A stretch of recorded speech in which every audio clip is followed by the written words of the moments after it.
the Baen Free Radio Hour.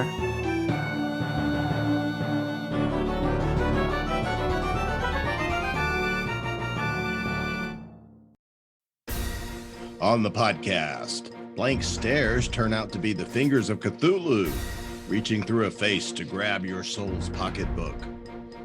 Contest of wills and wants, plus we continue with the complete audiobook serialization of David Weber's Uncompromising Honor. All right now. Welcome to the Baen Free Radio Hour podcast. It's an honor to have you along. I'm Baen Senior Editor Tony Daniel. This time we have part one of an interview with the editors and authors of We Shall Rise, edited by John Ringo and Gary Poole. This is a wonderful new collection of stories set in John Ringo's Black Tide Rising science-based zombie series. We have with us Gary Poole, Jason Cordova, Lydia Sherrer, Mike Massa, and John Ringo himself, along to discuss this excellent anthology. And we continue with the complete audiobook serialization of David Weber's Honor Harrington series masterpiece, Uncompromising Honor. Now here's the news. We have a June hard science fiction ebook sale you should check out. Inspired by real science, gritty, realistic, that's hard science fiction. To celebrate the awe-inspiring, wonder-producing hard science fiction of great Baen authors such as Patrick Childs, Travis S. Taylor, and of course Larry Niven, Jerry Pournelle, and Stephen Barnes, here are some amazing ebook discount selections for June. We have $2 off on Frozen Orbit by Patrick Childs. We have $2 off Battle Luna by Travis S. Taylor, Timothy Zahn, Michael Z. Williamson, Casey Ezel, and Josh Hayes. And we have a $2 off special on The Legacy of Herod by Larry Niven, Jerry Pournelle, and Stephen Barnes. Plus $1 off on a huge selection of hard science fiction ebooks, including titles by Larry Niven and Jerry Pournelle, Patrick Childs, Travis S. Taylor, and more. Check out all the discounts at the Baen website, but the discounts apply wherever Baen ebooks are sold. The June hard science fiction ebook sale, where gravity makes things falls, the speed of light is an actual speed limit, and ebook discounts apply wherever Baen ebooks are sold.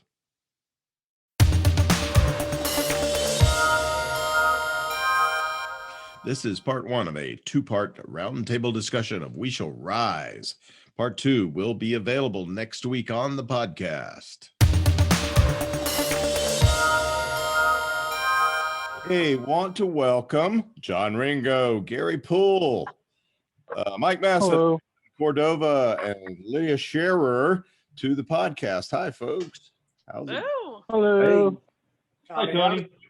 Let me talk about each of you a little bit so we can get some orientation. John Ringo is the creator of the Pausanian series, which has become a New York Times best-selling series with over 1 million copies in print. Also, he's written a lot more stuff and co-written with a lot of people. What we particularly want to talk about today is his science-based zombie apocalypse Black Tide Rising series, another best-selling series, which includes Under a Graveyard Sky, with that devastating Kurt Miller cover that I think is Kurt's best work ever. To Sail a Darkling Sea, Islands of Rage and Hope, and Strands of Sorrow. And he's written with Mike Massa, who we have here, two more novels in that series. Gary Poole has worked in the entertainment and publishing industry for his entire adult life. He worked directly with John Ringo and several other authors on over a dozen novels and anthologies, including the predecessor to this, which was Something of the Fall, right? What is it? Voices of Voices of the Fall. Voices of the Fall. Before that, Black Tide Rising anthology. So this is the third group of stories set in John Ringo's amazing Black Tide Rising universe. Gary is also a film and television screenwriter, the managing editor of a successful alternative newsweekly in Tennessee, and he hosts a popular morning radio show, and it's voiced over well over 3,000 radio and television commercials. Jason Cordova is a 2019 Dragon Award finalist, a kaiju enthusiast, which I assume is something deadly. A former high school basketball coach, and has authored over 50 novels and been in dozens of anthologies. He currently lives in Virginia. Lydia Sherrer writes the ongoing best-selling urban fantasy series Love, Lies, and Hocus Pocus, The Lily Singer Adventures, magical epic full of snark tea and a talking cat. And in addition to her urban fantasy series, Lydia has written the epic fantasy When the Gods Laughed, that was included in the USA Today best-selling box set Wrath and Ruin. Her latest project is a gaming adventure sci-fi collaboration with John Ringo himself, involving monster hunting in augmented reality, which is gonna, I believe it's on our 2020 schedule. So you better April. finish that. Oh, the first one's done. Well, I don't know. I'm done with the Okay. first one. John, how are you doing, John? And we'll talk about that. And Mike Massa is a longtime contributor to the Black Tide universe. He's co-written 2 novels, including Valley of Shadows and River of Night. Both of those were national bestsellers, as well as 5 short stories. And he also writes fantasy, mill SF, and nonfiction. Mike works for an award-winning research university integrating machine learning and artificial intelligence technologies into practical applications. And he used to be a Navy SEAL. It still is. I guess you never not be that, right? Oh, you need to unmute yourself, Mike. Unmute yourself. That's the rumor. He never stopped being a frogman. Well, same with Marines. That's the thing as an ex-Marine. And there you go. So today we are here to talk about this book, which is We Shall Rise. And it is a great, it's the 3rd anthology in this. This is the 3D version, yeah, and Lydia has one too. I have a 2D version behind me, so as well. It is the 3rd book in this great anthology series that Gary and John have edited and put together with just this amazing group of. The thing about John and Gary is that they're not only great, they're really good at creating community. And they have a lot of writers they know, especially John, because he hangs out at Dragon Con all the time. And Gary knows a lot more writers than I do. Yeah, I've been hanging out at Dragon Con a lot longer too. They seem to He's been gravitate hanging out you guys. Yet at one point you couldn't go to a con without tripping over him. So he knows pretty much everybody. Yeah. Well, y'all create. I mean, the thing is that the cool people come and talk to y'all, and you eventually get someone of them to actually write for your stuff. So well, let's talk about the conception and beginning of this series, because Gary goes over it some in his foreword. Can John and Gary fill us in on some of that and what it is that you think has made this such a rich universe to explore for other writers too? Well, the first 2 anthologies did extremely well. So essentially, if something's doing well in the publishing industry, they want more of it. So the question became, what do we do next? The first book, the first anthology, was more or less set in the early part of the universe when the plague was starting to spread and people were trying to figure out how they were going to survive. And at least in Mike Massa's story, very few did. And so the next one was further in, and people were starting to figure out how to get past the worst effects. The survivors were starting to figure out how to survive long term. But the whole thing in the main books was about, it wasn't about surviving, it was about keeping civilization from crashing entirely. And so the 3rd book, they'd gotten past the worst of the effects. Things had started to stabilize. So the next thing was, we shall rise. We are not going to let this send us into a 1,000-year night. We are going to come back from this horrific event that has killed off most of the population of the world. We're going to gather together. We're going to refound civilization. We shall not fail. We shall rise, was the genesis of it. Is that the secret sauce? The secret sauce, you think, is the general idea that that it's not really, it's about the rebuilding. It's about the survival. This series has never been about Walking Dead. It has never been about what do they call it? Misery porn. This series, our publisher said, Tony Weisskopf said, and I thought that it was a great thing to say, is that two of the main characters in the main books are Faith and Sophia. Sophia means wisdom in Greek. And she said that the character that's on every single page is hope. And that's always been the difference with this and a lot of other survivalist type stuff, whether it's zombie or nuclear war or whatever. It's never been about how am I going to survive. It's always been about how am I going to help others survive, and how are we going to rebuild? How are we going to recreate a civilization? Not necessarily the civilization that we lost, because technology is so far beyond us, but a civilization with laws and rules and structures that we can rebuild from. It's always been about hope. I've always thought one of the main appeals of the Black Tide series is that, yes, it is a post-apocalyptic series, but it's never been about the apocalypse itself. It's been about people, individual people, striving against great odds, but it's that indomitable spirit that I believe that we all have inside of us. And I think that's why the readers respond so well to these stories, is because, as John said, it is all about hope. Sometimes hope doesn't pan out, but many times it does. Yeah, and great characters, which Lydia says I can't write. I did not say that. As a matter of fact, I never said that. Just so everybody knows, I did not say those words, John. If you would please, do not misrepresent me.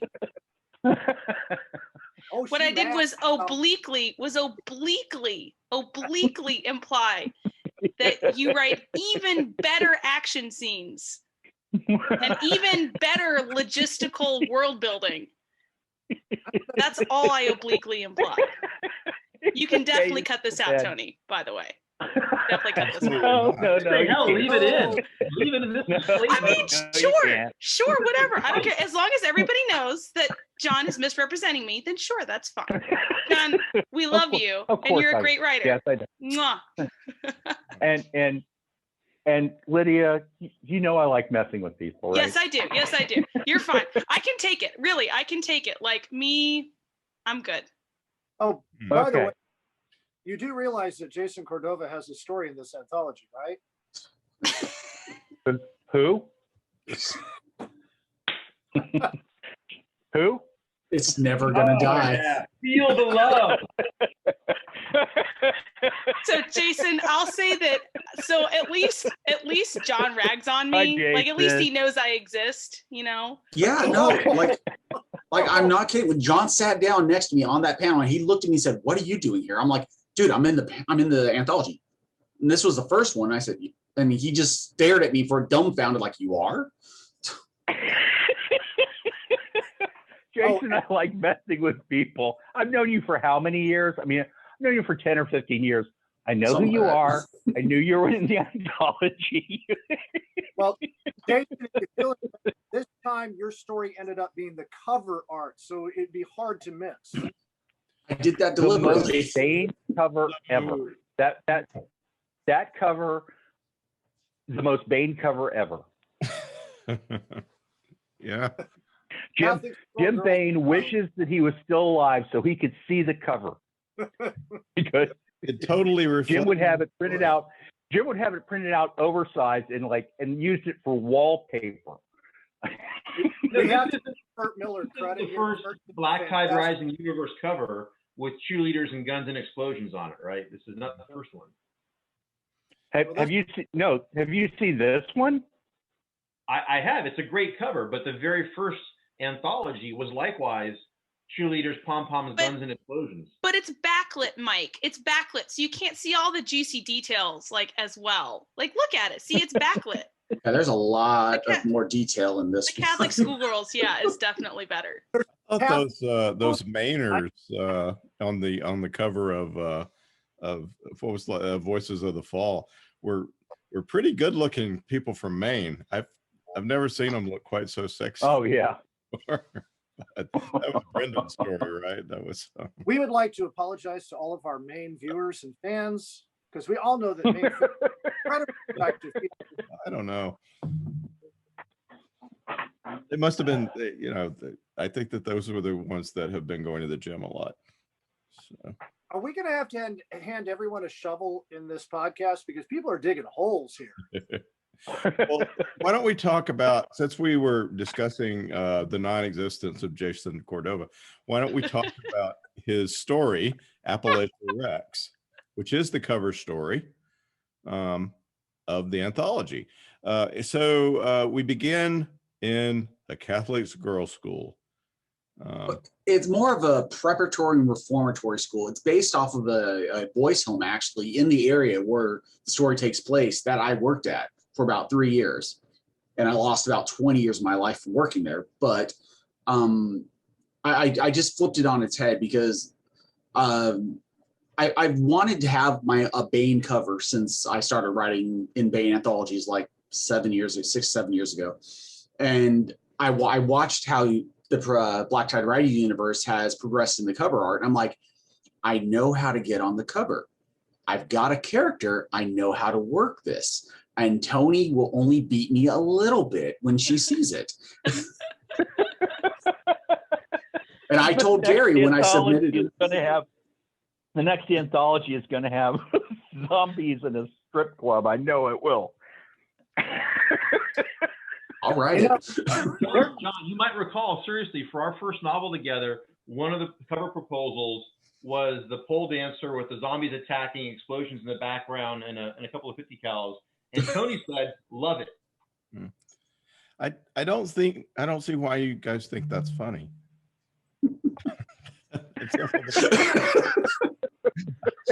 It sounds perfect to me. I mean, I could take this straight to Tony, and the art direction would be done. Just the entire concept of stripper zombies is so Bane.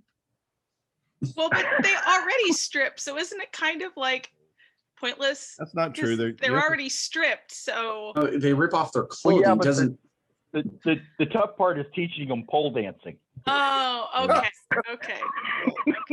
Mike has a completely naked beta zombie in his. So yeah, there is. Well, I mean, she's clothed by the time she's in the, inside in the story. Yeah. Yeah, and she's sad. We don't want to talk about that. But anyway. Well, I really like your story though, Mike. I think it's my favorite, besides mine, of course. Well, let's continue talking about Jason's. So obviously they put. Who's Jason? Some guy. Yeah. Obviously they put Sister Anne on the cover. Actually, I think that's the two that. Oh God, they're the California girls. Is what they are in my head. One was from Orange. The other was from like Costa Mesa. I don't remember. Yeah. But, so our narrator is one of these young reform schoolgirls who is at this convent. Yes. Tell us, give us the setup of the story. Basically, it's about 9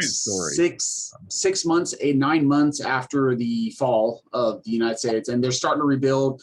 The girls' school has dwindled down. They went from like 60, 70 girls to now they're down to like 20 or something. With one adult, that's Sister Anne, the former Marine turned to nun. And basically, there's a warlord in Appalachia, the Covington, Clifton Forge area, who's trying to rule it, and the school's standing up to him and his wannabe dictator ways. But at the same time, at the midway point, there's about more zombies arrive, and nobody can figure out why these zombies are here because it's been so long since they've seen a war that size.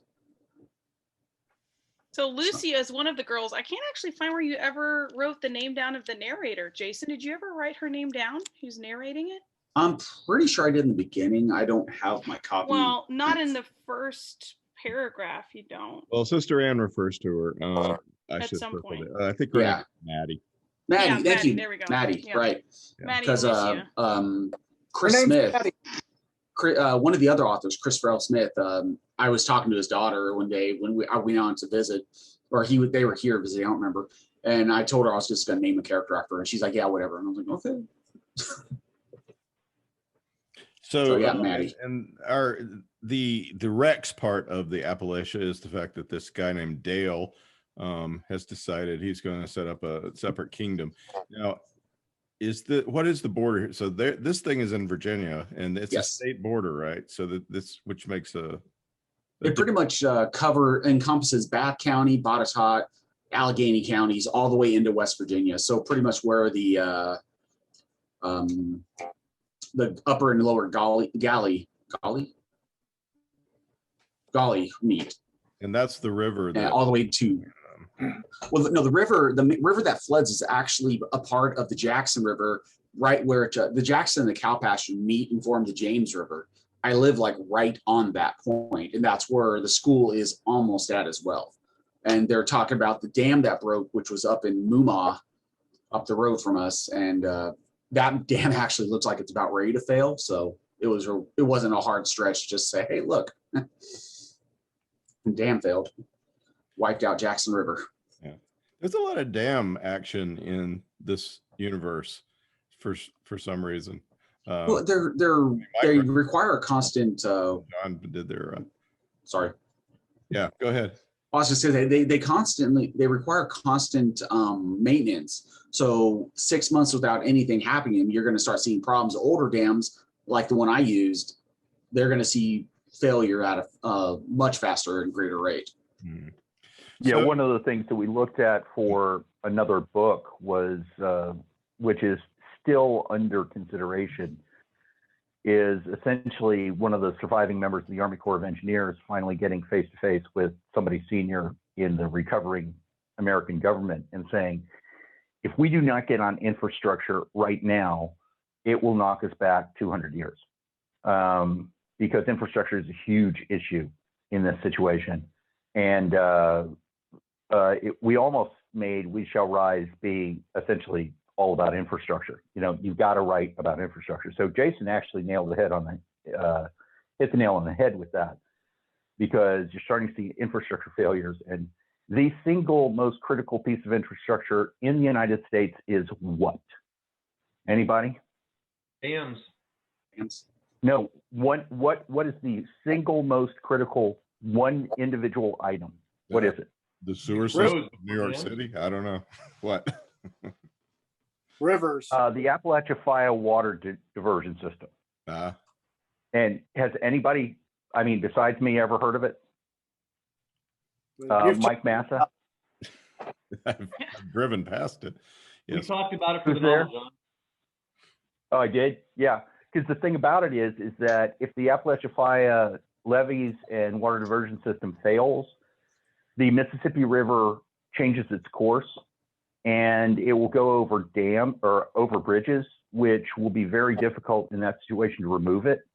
And it will shut down trade on the Mississippi for a decade at least. It will completely change the whole face of the Mississippi River drainage basin. Is our single biggest key to economics in any situation. I mean, currently it is the single biggest key to economics we have. And if you lost that, it would shut it down. So yeah, the infrastructure is a huge issue. What I can't figure out is how to make people understand that within a novel, or I would have already written the novel. But that does sound Anyway. like a good thing to happen to start off a John Ringo novel. You know, John, I will say one thing that I love the most about the Black Tide Rising series was, you know, we were talking about how Tony was saying hope is on every page, and it absolutely is. But I feel like the Black Tide Rising series is logistics. Like it's people, but it's people in logistics. Like the focus isn't on the apocalypse or even the zombies. It's on people and logistics and, you know, and rebuilding. So I really enjoyed that about the whole series, and what Mike did, taking it on, you know, with the dam and everything. And I think it might be a lot of fun to see where that might go in another anthology if it is infrastructure based. Like I would totally love to read an infrastructure based anthology, because you learn all of these cool, like you know, electrical stuff and computer stuff and internet stuff and, you know, meat production and distribution stuff, you know, all these different infrastructures that, oh yeah, 2020, things broke down and we couldn't find pork in the grocery store anymore and all that stuff. I think people are primed to be interested in those kinds of systems because, you know, it's been in real life disrupted in our lives, those supply chains and stuff. So I vote for another anthology with infrastructure as the focus. That'd be cool. It'd be an interesting proxy for some of the efforts being considered or actually underway to re-onshore some of our core manufacturing capability in the United States, in the same way that, you know, access to certain kinds of chip fabs, certain kinds of metallurgical supplies, certain kinds of things like paint, and certain kinds of antibiotics.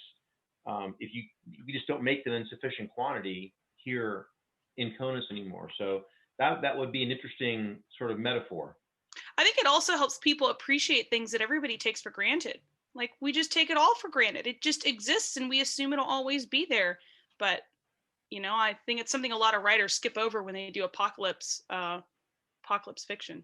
So Yeah, the Well, fact, one of the things I love in apocalypse fiction is how everything works years later. yeah, like cars. Well, yeah, the one that got me, and God, I can't remember. It was I can't remember what the hell the TV show was, but everybody was using muskets, and then they find this helicopter, and it's 25, 30 years after, you know, civilization has collapsed, and there's this Huey that just starts right up. And now, admittedly, it's a Huey, but no, a helicopter that's been sitting for 20 years doesn't just start. I mean, I did that when they found the helos in Mayport and all the work they had to go through to get those things up and going. Yeah. I don't. And yeah, you know, you talk about that long, right? There are thousands of dams in North America, and you start losing dams on the Columbia River, and it's just going to be a domino effect. Same thing with the Tennessee River. You start losing these dams, it's going to be a domino effect. The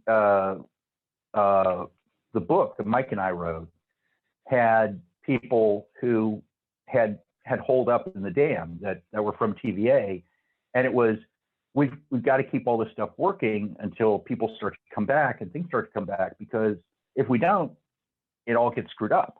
So that's one of the things. People doing that. There would be people that even in the apocalypse, even knowing that there's zombies and everything, would be working really, really hard to keep this stuff going. But at a certain point, you need mass and you need coordination. That was what I was considering, which would be essentially about the main characters, not Steve Smith, but Faith and Sophia and some of that group. Going up the Mississippi to basically start getting people in place to maintain critical infrastructure on the Mississippi drainage basin. I just haven't figured out a way to make it super interesting. Well, did I actually say anything there? Yeah. You figured out how to, you and Mike figured out how to use dams to kill infected in his books, which was very effective and fun. So, One of the Yeah. things I thought was really interesting, we're talking about infrastructure. Yeah, we think large things like highways and dams and bridges and stuff like that. But one thing I really liked about Mike's story in this anthology was he talked about something that we don't think about. It's the infrastructure of food, specifically coffee. mm-hmm. Yeah. Well, let me ask before we go on. Let me just ask Jason a couple more things. One of the things that I found I loved the character of Who? Yeah, We'll let it go. that guy. He's like Zelig. He shows up in anthologies and nobody knows how he gets there. So tell me about Sister Anne. She's cool, and she's not the narrator, but she's definitely the hero. She's terrifying. She is terrifying.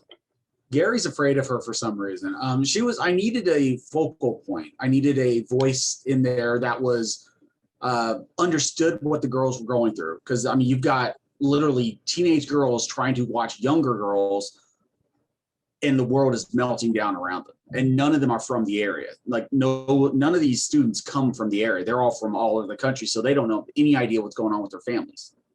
I mean, they pretty much assume they're dead or turned.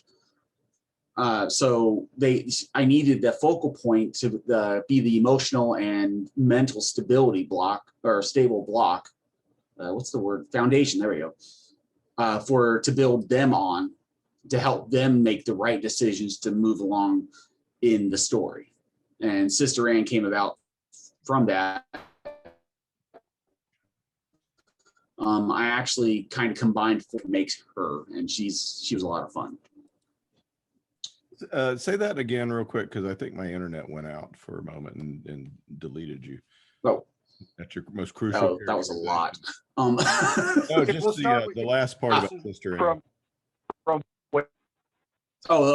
She's the foundation of all the characters and the personalities and what they can do to build upon as they try to recover. And I actually quoted the title "We Shall Rise" in one of the as a line in there said by Sister Ann. I think she did. And she essentially no, it was the other sister. It was the other one right before she ate her around 12. Sister Margaret, who I killed in the first sentence. But I mean, the thing about Sister Ann is that she really has no weapons except these girls and her personality against this tribal mass of this warlord dude, and she essentially just talks her way to victory in a way, with the girls' help, of course. Well, yeah, but at the same time, when she put the fear of God in him, reminded him who she is, what she does, and you see the immediate reaction where he responds to, "Oh, I'm so sorry." It's just that instant respect, mm-hmm. Which was funny as well, because you have girls making little snide comments in the background while Sister Ann's chewing him a new one. So that was always fun too. Yeah. Well, it's a very cool story, Appalachia Rex. So let's talk about Mike's story since we brought it up. It's called "The Best Part of Waking Up," which is a great title. And we have Billy Joe Destrehan, he's a minor character from the two Tom Smith novels, right? Yeah. Billy Joe is an example of a person who has great will to live, but either decides to do or is coerced into doing things that are either dicey or outright bad and wrong, because that's what it takes to survive. And people will do whatever it takes. A certain category, people will do whatever it takes to survive. And certainly the Smith family is one example of that, although I would argue in a more positive direction. So when he sees an opportunity, this is Billy Joe, to participate and maybe redeem himself in rebuilding the world, he hops on it. And I'm one of those folks that loves coffee, and I was trying to imagine a world where you couldn't get that fresh coffee. And I was also really curious in the money system, the economic barter system that John had set up in the first and second core story novels, where there was a food and drink shit system. And I wanted to expand on, so what do we use for money now? It was an interesting question. And so I never really got into the economics of cash in that universe, because I was never too sure where it would go. And for a little while, once they get on land, I'm pretty sure that it would be gold and silver, simply because that's something physical that people can get their heads around. All money is essentially imagined, is essentially a fiction, but it's a fiction that everyone agrees to. And so, if you've got a silver coin, it represents a certain amount of labor on the part of certain people doing certain things. It doesn't really matter what that is, but the reality is that the value of something is what someone will give you for it. And all things come down to market, which is, that's very much hand wavy. And when you get it down to what's something actually worth, most of the economics of the post-fall period for a very long time will be salvage. But when it comes to foodstuffs, including coffee, you're going to have some method to transfer value that doesn't involve physical items. Barter is when you transfer one physical item for another physical item. You have to have it. It's much more efficient to have something that you can move easier than I've got 50 pounds of coffee and I need an engine for my truck. I can get an engine for my truck over there for X amount of some form of cash. Will you give me that form of cash for this 50 pounds of coffee? So at some point there has to be some sort of fiduciary. And that would have, if I had a story in this, it would probably be an argument about, okay, what are we actually going to use for money? Because the dollar would be completely useless. There's just too many of them around. Waste paper. It's waste paper, right? It's literally its best use is toilet paper. But gold and silver, on the other hand, probably wouldn't be. And that is something that if I write a story in the next book, I'll probably set up that they eventually set up a mint, and people gather gold and silver jewelry and take it to a refinery where it's melted down, turned into pure gold and silver. That goes to the mint. That gets sold and turned into gold and silver. And the federal government also issues printed certificates for gold and silver, which slowly would segue back into being dollars. But it took me a while to figure that out. John, your comment about protecting existing infrastructure so that as we march back towards the basis for a continental civilization that's actually connected, it's still federated. It isn't just the big infrastructure that matters. It's going to be little things that are they're basically laying around and rotting. And I try to think of an example of that.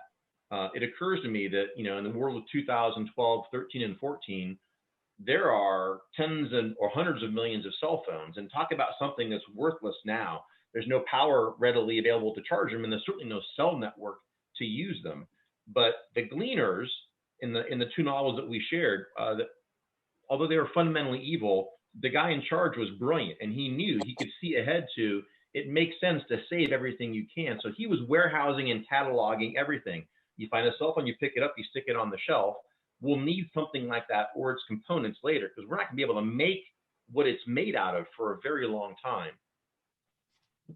But we're not going to be able to make what it communicates with for a very long time. It's not just the cell phone network. You know this because of the industry that you work in. I mean, it's a huge, Sure. If there's two pieces of infrastructure that nobody thinks about that would be really, really good to figure out a way to get to them and get them back in operation, get power to them, and get them all, get them back working, it's May East and May West. Think about it. Yeah. They're the two central nodes of the internet. Now, I can't remember who it was. It was Kevin J. Anderson wanted to do a thing about bringing the internet back. Bringing the whole internet back, forget it.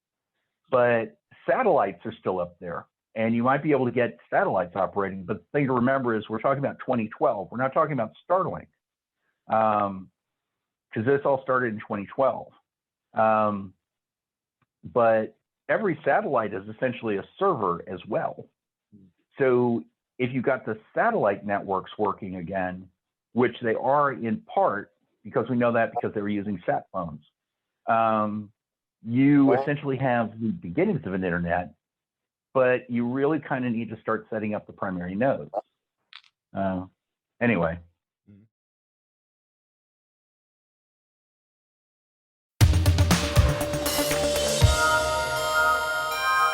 That was part one of a two-part discussion of We Shall Rise. Part two will be available next week on the podcast. Here is another entry in David Weber's Honor Harrington series masterpiece, Uncompromising Honor. Honor keeps her promise. The Solarian League. For hundreds of years they have borne the banner of human civilization. But the bureaucratic mandarins who rule today's league are corrupt and looking for scapegoats. They've decided the upstart Star Kingdom of Manticore must be annihilated. Uncompromising courage. Honor Harrington has worn the Star Kingdom's uniform for half a century. Very few know war the way Honor Harrington does. So far, hers has been a voice of caution. But now the Mandarins have committed atrocities such as the galaxy has not known in 1,000 years. They have finally killed too many of the people Honor Harrington loves. Uncompromising vengeance. Now Honor Harrington is coming for the Solarian League, and hell is riding in her wake. And now, David Weber's Uncompromising Honor. HMS Imperator. Sol System. It was almost time. Honor sat quietly in her observation dome on Imperator's spine, watching the time display in the corner of her artificial eye's field of vision tick steadily downward. Winston Kingsford had complied with her demands, all of them. Quite a few of the civilians evacuated from the deep space infrastructure of the most heavily industrialized star system in the galaxy had found temporary homes aboard the orbital habitats. No doubt they were straining the reserve life support capacity, but that was fine. One thing habitats had was plenty of redundant life support. And the fact that Kingsford had used those habitats as emergency staging points said quite a lot about whether or not he trusted her to keep her word. Of course, it also said he hadn't had much choice about it, not given the millions upon millions of people he had to move. In fact, she'd granted a 12-hour extension. She should have felt elated, victorious. What she actually felt was dead inside. She sat there with the ghosts of her dead, felt them there, knew they were glad she hadn't given in to the darkness. She knew that, and she still felt dead, empty, drained. She wondered if she would feel that way for the rest of her life. She would complete her mission, do her job, despite that inner deadness, because it was her job, her mission, all she had left. But what would she do afterward? How could she find the strength to heal, to be the mother Raoul and Catherine needed? How would Nimitz find the strength to go on without Samantha? And how could she go on if she lost him too to his grief? The two of them sat there with Nimitz in her lap, her hands moving slowly and steadily, automatically on his silken coat, while he buried his muzzle against her. She could feel him willing himself towards dissolution on one hand, even as he clung to her on the other. He was balanced on a knife edge, waiting, like her, to complete their final mission. But what about after that? She was afraid, so afraid, he would choose to die and leave her even more alone. The thought terrified what was left of her soul, yet she loved him too much to fight his decision, because, unlike any other human, she knew how deep his pain was, how wounded he'd been, and because part of her wanted to do exactly the same thing. And she might. That was what truly ground her soul to dust. She might choose to die herself, even knowing how that would add to her parents' pain, abandon Raoul and Catherine. After all, Allison and Alfred would have the children, and the children would have them. Why shouldn't she lay down the hateful burden her own life had become? She'd given the orders. Grand Fleet would begin Operation Nemesis in 2 hours. Nuclear charges, multiple charges in many cases, had been planted on every major platform outside Mars orbit, and most of Kingsford's ships had already been blown up. 24 super dreadnoughts still plied back and forth between Mars orbit's industrial platforms and the surfaces of Mars and old Earth, but they would complete their missions and scuttle within the next 90 minutes or so. Even as she sat here, additional charges were being planted on the inner system platforms which had been evacuated. Shoals of LACs had been deployed to deal with any dangerous piece of deorbiting wreckage. Others had been deployed to take care of platforms which weren't being fitted with charges. According to Andrea Jarowalski's ops plan, everything would be ready within the next 30 minutes. And then, 1 hour and 30 minutes after that, Honor would order the simultaneous, synchronized demolition of the entire system's industrial infrastructure. She would order the greatest single act of destruction in human history. Turn the entire star system of humanity's birth into a funeral pyre for Hamish and Emily, for Samantha, for her Uncle Jacques, and for Pat Givens, Michael Mayhew, Judah Yanikov, Lucian Cortez, all her dead. and it wouldn't bring a single one of them back to life. Nimitz pressed harder against her as the tears flowed down her cheeks at last. She felt him fighting to reach beyond his own bleak despair, trying to be there for her. And the greatest military triumph in human history was ashes in her mouth as they faced the dark void of their future. It was... The comm pinged. She twitched, jerked up out of her thoughts, and it pinged again. Her mouth tightened into a thin, furious line, and she reached out, stabbed the acceptance key viciously. "What?" she snapped. "I know you left orders not to disturb you, Your Grace," Mercedes Brigham said, "but I'm afraid there's been a status change." "Is it Kingsford? Is he trying to ask for more time?" Honor's voice was tight and harsh with anger. "Because if it is—" "No, Your Grace," Brigham interrupted. "It's not from the Sollies. The Duke of Cromarty just made her Alpha translation about a light minute out from the limit." A fresh spasm of pain went through Honor as she remembered teasing Hamish about using the Duke for transportation to Beowulf.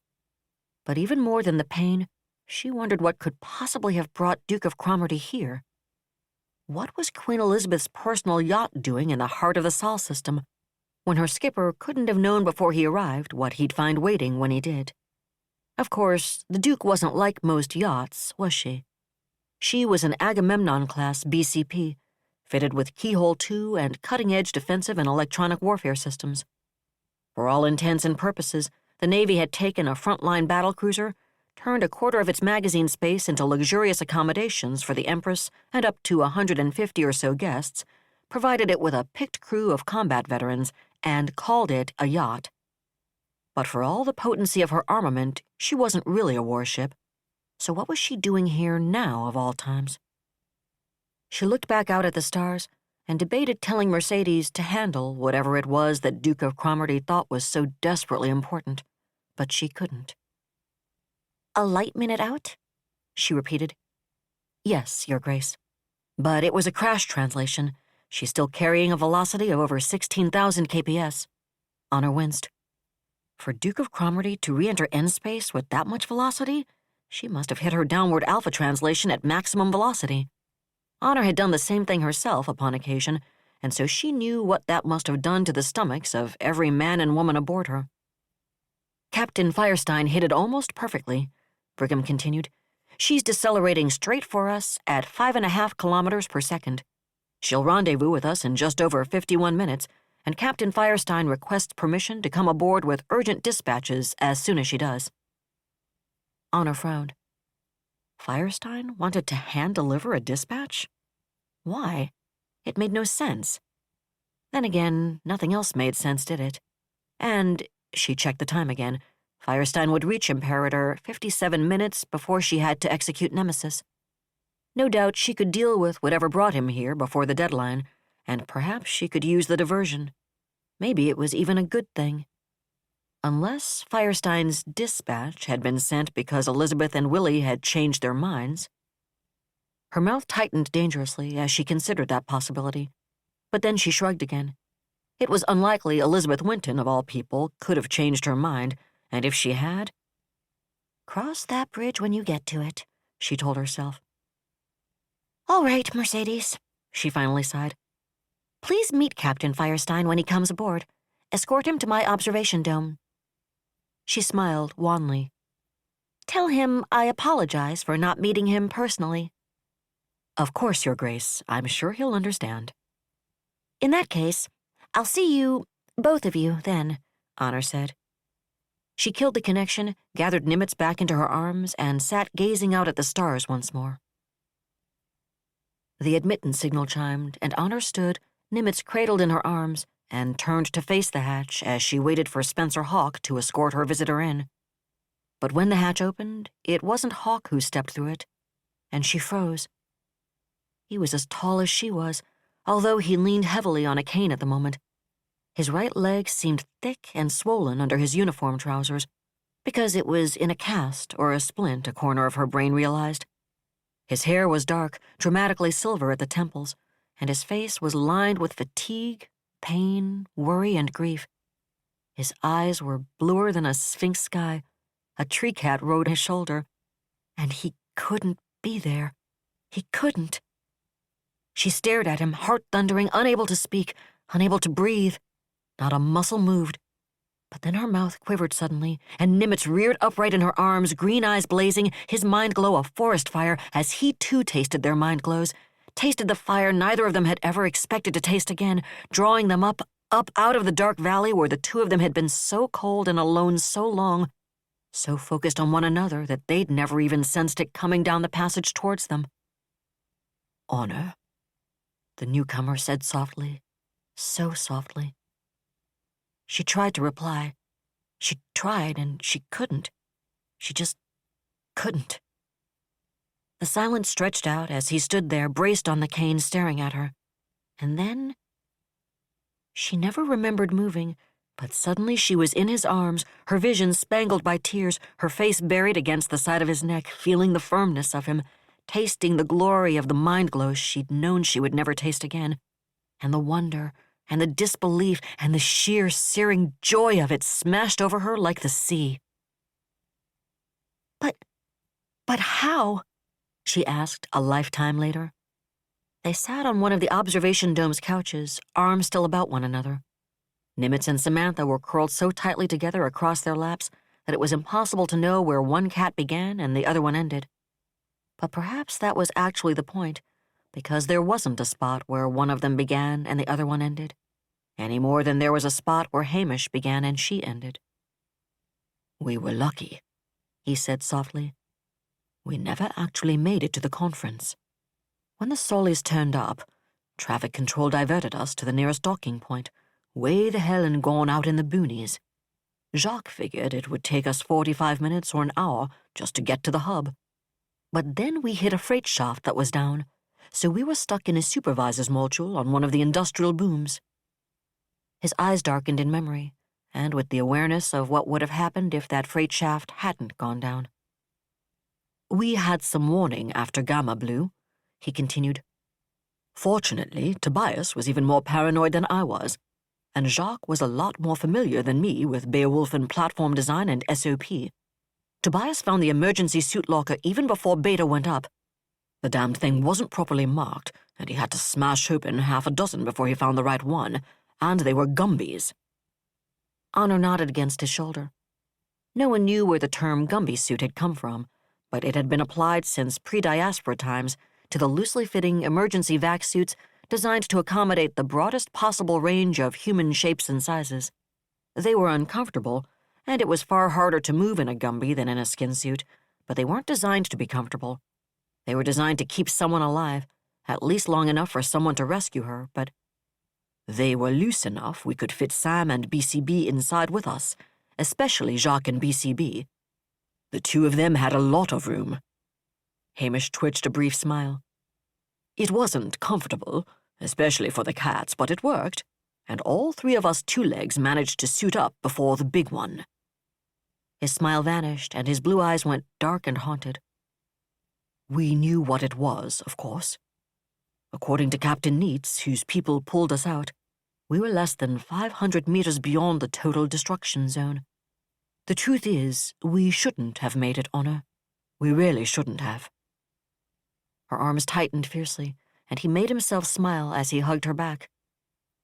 "A Gumby only has about 12 hours of endurance," he said, "and all of us got banged up pretty badly by the concussion.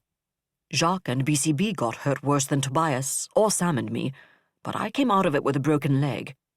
You don't want to know about the bruises on my back either, but at least I took the impact with the bulkhead there, which protected Sam. We were all out for a while. I came to first, which was probably a good thing. Jacques' suit had micro tears in 3 places, and it took Tobias and me a while to find the repair kit and seal them.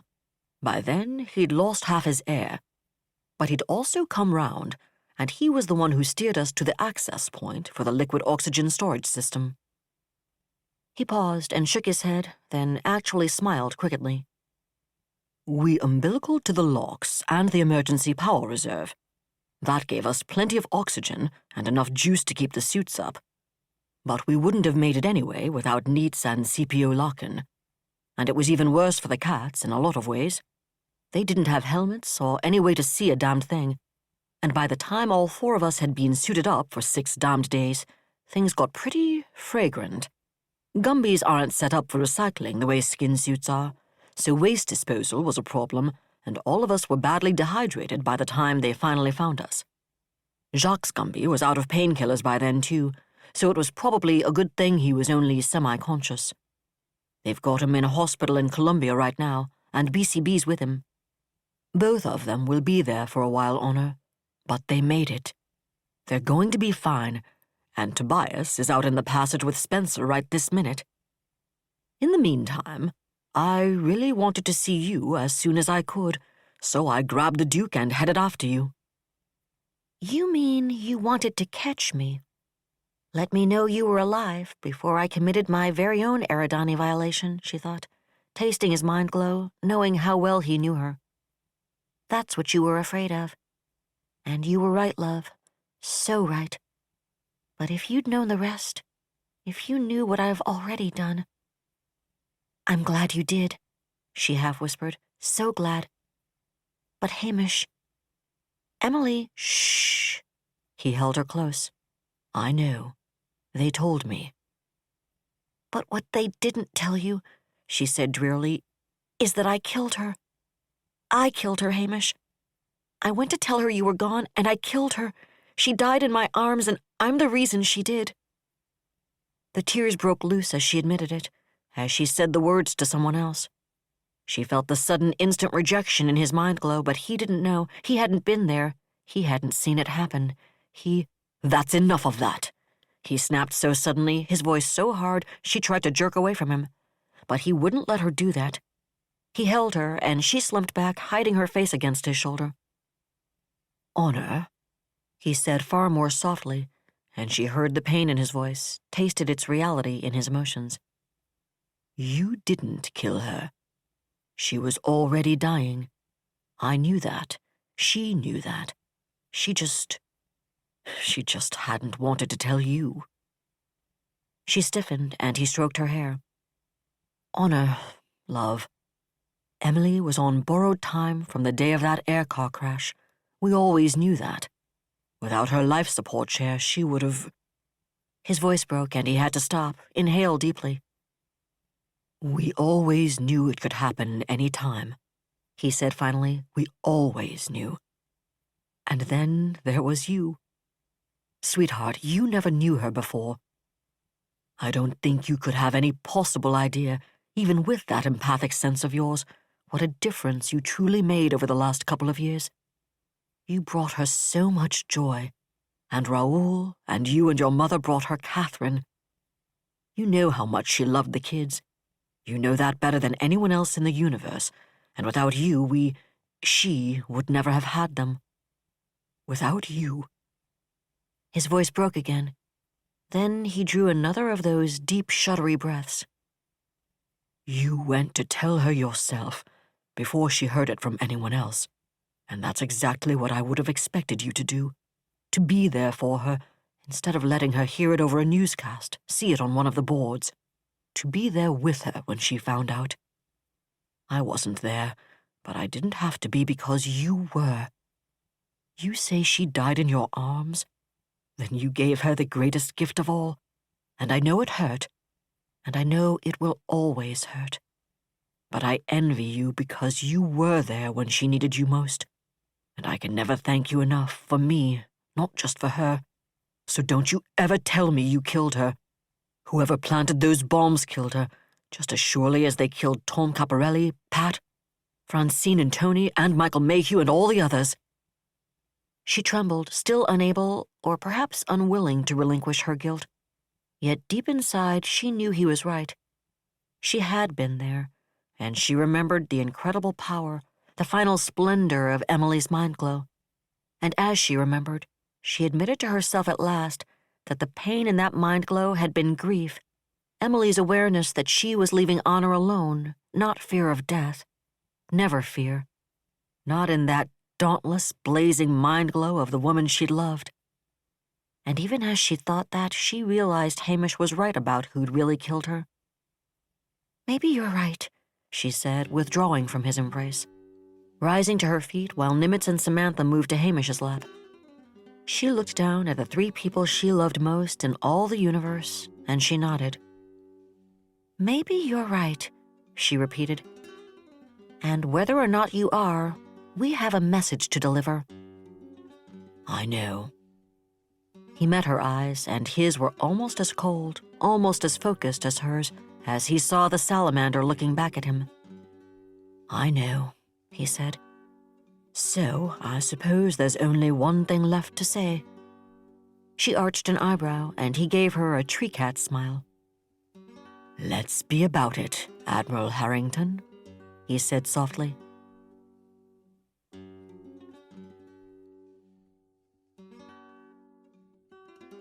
That was another entry in the complete audiobook serialization of Uncompromising Honor by David Weber. And that's it for the podcast. Thanks to Audible.com and to podcast theme composer Ruth Judkowitz. And the smoky remains of a Dominican cigar, still 90% intact, and a 20-year-old Pete Boggy Scotch bottle, still 90% full, plus thanks, praise, and gratitude to Gary Poole, Jason Cordova, Lydia Sherrer, Mike Massa, and John Ringo, editors and authors of We Shall Rise. Please join us next time here at the hammering heart of science fiction and fantasy, and keep reaching for the stars.